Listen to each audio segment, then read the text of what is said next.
अस्सलाम वालेकुम नाजरीन, आज की इस वीडियो में एक बार फिर से खुशामदीद। आज की इस वीडियो में हम बात करने वाले हैं दुनिया की मशहूर व मारूफ कंपनी होंडा के मालिक।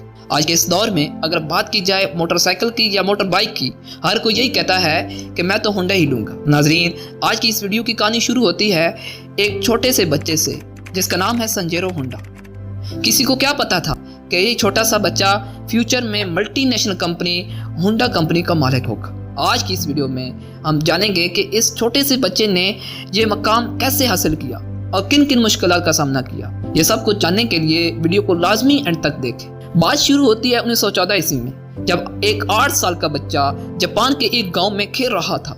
तभी उसने 4 पहियों पर चलती एक मशीन देखी। ये वो देखकर बहुत हैरान हुआ। यही वो दिन था जब उस 8 साल के बच्चे को गाड़ियों और मैकेनिकल पार्ट्स से पहली बार लगा हुआ था, और इस बच्चे का नेम संजेरो होंडा था। उस वक्त किसी को क्या पता था ये फ्यूचर में यही बच्चा दुनिया भर में फेमस होगा। 1906 में जापान के एक छोटे गांव में संजेरो होंडा की पैदाइश हुई। इनके वालिद का नाम गई होंडा और इसकी वालदा का नाम मैका होंडा है। इनके वालिद लोहार होने के साथ साथ पार्ट टाइम में साइकिल रिपेयरिंग का काम भी करते थे। इसके माँ बाप को अपने इस बच्चे से काफ़ी उम्मीदें थी, लेकिन इसको पढ़ाई से तो लगाव था ही नहीं। अलबत्ता मैकेनिकल काम में बहुत ज़्यादा लगाव रखता था। वो अपने अब्बू के साथ काम भी करवाता था। जब जब होंडा की उम्र बढ़ती गई, माँ बाप की उम्मीदें भी बढ़ती गई। जब होंडा 16 साल का हुआ तो उसने अखबार में एक जॉब्स का ऐड देखा, लेकिन जॉब्स की लोकेशन इसके घर से काफ़ी दूर थी।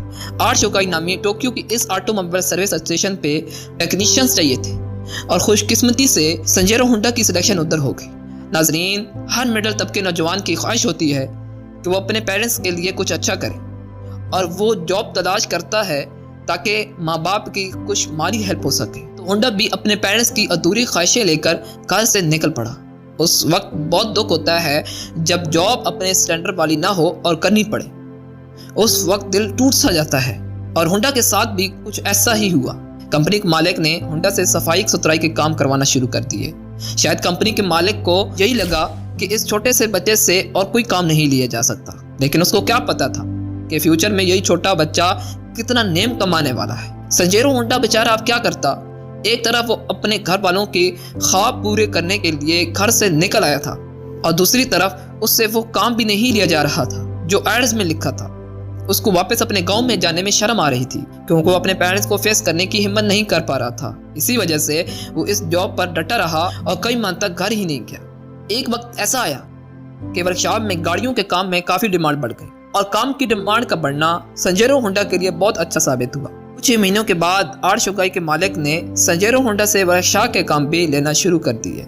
संजेरो होंडा को मैकेनिकल काम में बचपन से ही बहुत लगाव था, तो वो इस काम को बहुत जल्दी पिक करने लगा। थोड़े ही टाइम में वो हर तरह की गाड़ी के पार्ट्स के बारे में बहुत कुछ जान गया था। लिहाजा कुछ अरसे में इसका शुमार वर्कशॉप के सबसे बेहतरीन किस्म के मैकेनिक्स होना शुरू हो गया। संजेरो होंडा कंपनी का सबसे ट्रस्टेड एम्प्लॉय बन गया। अब होंडा के काम के चर्चे मालिक तक पहुंच गए। अब कंपनी के मालिक ने न सिर्फ संजेरो होंडा को गाड़ियों की तमाम तर मैकेनिकल एक्सपर्टीज सिखाई, बल्कि उसे कारोबार चलाने के भी तमाम तर हुनर सिखा दिए। अब संजेरो होंडा के पास गाड़ियों के एक्सपर्टीज तो थे ही, साथ संजेरो होंडा ने बिजनेस चलाने के भी बहुत अच्छे फार्मूले सीख लिए।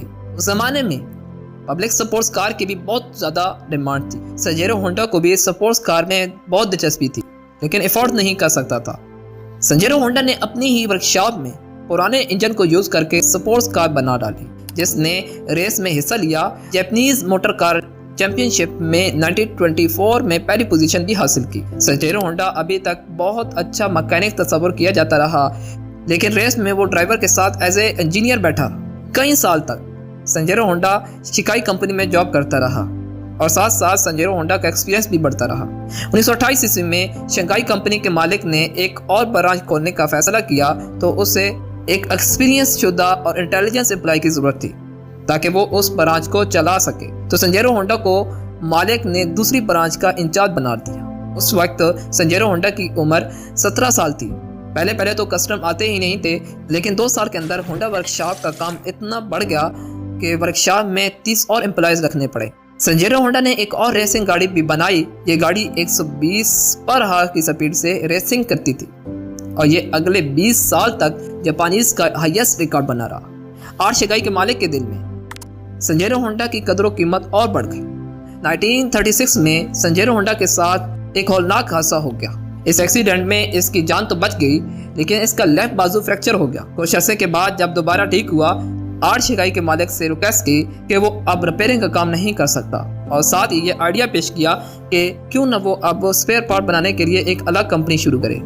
आर्ट शिकाई के मालिक ने संजेरो होंडा का ये आइडिया फौरन रिजेक्ट कर दिया, क्योंकि वो ऑलरेडी बिजनेस रन कर रहा था और वो ये रिस्क नहीं लेना चाहता था। संजेरो होंडा ने उस वक्त ये खुद डिसाइड कर लिया कि ये कंपनी खुद खोलेगा। संजेरो होंडा ने अपनी दोस्त के साथ मिलकर कंपनी तो बना ली, लेकिन इसको रन करने के लिए उसके पास इन्वेस्टमेंट नहीं थी। वो दिन में पैसे कमाने के लिए दिहाड़ी पे काम करता और रात को कंपनी में इंजन पिस्टन बनाने के लिए काम करता, लेकिन इसको कोई खास कामयाबी नहीं मिली। नाकामी इस वक्त इसका मुकद्दर बन गई थी। आखिरकार 3 साल की कड़ी मेहनत के बाद वो एक पिस्टन बनाने में कामयाब हो गया। पिस्टन बनाने के बाद संजेरो होंडा ने अपनी जॉब छोड़ दी और फुल टाइम अपनी कंपनी में इन्वेस्ट करना लगे। संजेरो होंडा ने अपनी कंपनी की product engine pistol Toyota company को दी, लेकिन टोयोटा कंपनी ने रिजेक्ट कर दिए क्योंकि उसमें अभी बहुत फॉल्ट मौजूद थे। अगले कई सालों तक संजेरो होंडा ने पूरे जापान को छान मारा, तरह तरह के मैन्युफैक्चरर से मिला ताकि वो अपनी प्रोडक्ट की कमी को पूरा कर सके। जिंदगी के सफर में संजेरो होंडा को बहुत मुश्किलात का सामना करना पड़ा और आखिरकार संजेरो होंडा ने कामयाब तरीन प्रोडक्ट पिस्टल बना ही डाली। अब होंडा की कंपनी को धड़ाधड़ ऑर्डर मिलने लगे और होंडा के ये ख्वाब जाग उठे। ऑर्डर इतने ज़्यादा मिलने लगे कि संजेरो होंडा को अपनी कंपनी में 2000 एम्प्लॉय हायर करने पड़े। संजेरो होंडा को अब क्या पता था कि इसकी खुशी पे एक बार फिर पानी फिर जाएगा। 1941 में जापान को वर्ल्ड वॉर 2 का सामना करना पड़ा। इस जंग में हर छोटे बड़े बिजनेसमैन को मुश्किलात का सामना करना पड़ा। संजेरो होंडा की कंपनी को उस वक्त बहुत नुकसान हुआ जब 1944 में एयर रॉड के दौरान एक मिसाइल होंडा कंपनी को आ लगा। संजेरो होंडा की कंपनी अब पूरी तरह टूट चुकी थी। पूरे मुल्क के हालात बहुत ज़्यादा ख़राब हो चुके थे। 1945 में जापान पर 2 न्यूक्लियर अटैक हुई जिसने जापान को बहुत ज़्यादा नुकसान पहुंचाया। अब जापान जंग हारता हुआ दिखाई दे रहा था। जापान ने अब अमेरिका के सामने सरेंडर कर लिया। संजेरो होंडा अब पूरी तरह टूट चुका था। उसने अपनी कंपनी के बचे कुचे एसिड्स टोयोटा कंपनी को 4,50,000 येन में बेच दिए। संजेरो होंडा एक बार फिर बेरोजगार हो गया। अब जापान बहुत ज़्यादा गुर्बत में गिर गया था। रोटी के लिए भी लोग तरसने लगे। महंगाई ने सबकी कमर तोड़ रखी थी। इस दौर में पब्लिक ट्रांसपोर्ट भी ना होने के बराबर हो गई। इसकी वजह थी मुल्क में पेट्रोल की कमी। इसी दौरान संजेरो होंडा को जापानीज आर्मी का एक इंजन मिला जो कि वो वायरलेस रेडियो में यूज़ किया जाता था।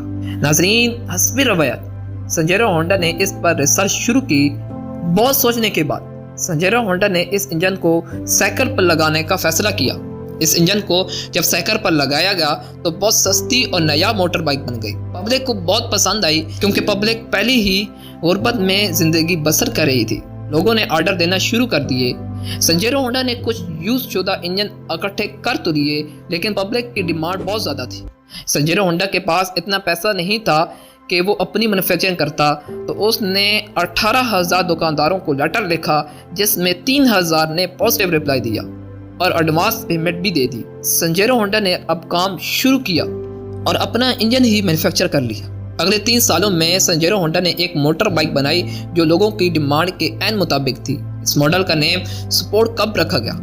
नाजरीन, ये पहली बार था कि होंडा का लोगो किसी बाइक पर नजर आने लगा। इस मोटर बाइक ने मार्केट में इतनी धूम मचाई कि अमेरिका के मोटर बाइक को पीछे छोड़ दिया। संजेरो होंडा को स्पोर्ट्स रेसिंग का शौक तो था ही। वो डिफरेंट रेसिंग कंपटीशन में जाता और जीतने वाले बाइक की खुसूसियत को नोट कर लेता। कुछ रिसर्च के बाद संजेरो होंडा ने अपनी स्पोर्ट रेसिंग बाइक तैयार कर ली। 1962 में इस रेसिंग बाइक ने हिस्सा लिया और पहली पोजीशन हासिल की। इस रेस से संजेरो होंडा का नेम पूरी दुनिया में गूंज उठा। 1960 में संजेरो होंडा दुनिया की सबसे बड़ी मोटर बाइक मैन्युफैक्चरिंग कंपनी बन चुकी थी। 1968 तक ये 1 करोड़ यूनिट सेल कर चुके थे। कई साल की कड़ी मेहनत के बाद संजेरो होंडा ने आखिरकार कामयाबी हासिल कर ली। अब होंडा कार मैन्युफैक्चरिंग करना चाहता था, लेकिन कई आदमियों ने संजेरो होंडा को मना किया, लेकिन इसने किसी की भी न सुनी। इस दौर में ऑलरेडी टोयोटा कंपनी अपनी कदम जमाए हुए थे। होंडा ने T360 लॉन्च की, लेकिन नाकाम हो गई। उसके बाद स्पोर्ट्स कार S500 लॉन्च की लेकिन इसके सिर्फ 1300 यूनिट सेल हो सके। आखिर कड़ी मेहनत के बाद होंडा कंपनी ने होंडा सिविक लॉन्च की, जिसने दुनिया में धूम मचा दी और आज भी इसके न्यू मॉडल फेमस हैं। इस वक्त होंडा कंपनी जापान की तीसरी बड़ी मैन्युफैक्चरिंग कंपनी थी और सिर्फ 10 से 15 साल के अंदर ये दुनिया की तीसरी बड़ी मैन्युफैक्चरिंग कंपनी बन गई। आज के दौर में होंडा का name motor bike, cars, plane engine और बहुत सारे पावर बाइक्स में मिलता है। उम्मीद है आपको ये वीडियो पसंद आई होगी। अगर ये वीडियो आपको पसंद आई है तो वीडियो को लाइक करें, शेयर करें और चैनल को ज़रूर सब्सक्राइब करें। मिलते हैं अगली वीडियो में, तब तक के लिए अल्लाह हाफ़िज़।